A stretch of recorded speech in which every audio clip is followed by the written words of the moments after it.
Ci troviamo nel cantiere dello Sliding Center, quindi della pista comunemente detta di bob, ma è la pista bob Scheletro Slittino, quella che era la pista Eugenio Monti, che è stata smantellata, perché ricordiamo qui c'era una pista, e oggi siamo già in presenza della nuova pista che tra qualche mese sarà anche testata direttamente dagli sportivi. Il presidente del Veneto Luca Zaia in sopralluogo al cantiere della tanto dibattuta pista da bob in costruzione a Cortina, che sarà pronta, garantisce il governatore, per l'appuntamento con i Giochi Olimpici Invernali del 2026.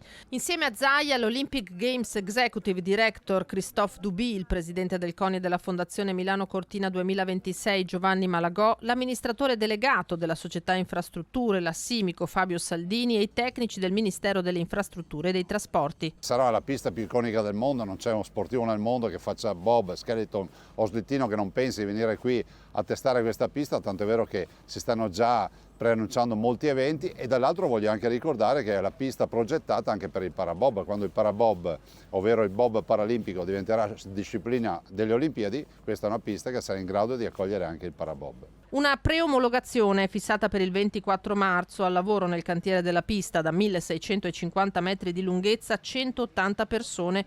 Ognuno di voi, ha detto Zaia rivolgendosi proprio alle maestranze, sta contribuendo a un sogno che si sta trasformando in realtà. Di certo questo, come le decine di altri cantieri nel comprensorio, sta ridisegnando il volto di Cortina. Cortina sostanzialmente conosce questo nuovo rinascimento. Quando mi parlavano di Cortina, dell'Olmiti, mi dicevano che c'era il problema della mancanza di appeal, che nessuno investiva più. Ecco, ho avuto questo pensiero, questa intuizione di candidare Cortina alle Olimpiadi. Il risultato sono grandi investimenti, almeno 1.800 milioni di euro di investimenti che altrimenti non avremmo potuto fare, non solo sulle opere olimpiche ma anche sulla viabilità, e dall'altro anche l'attrazione degli investimenti, visto e considerato che sotto gli occhi di tutti Cortina sta veramente vivendo un nuovo rinascimento.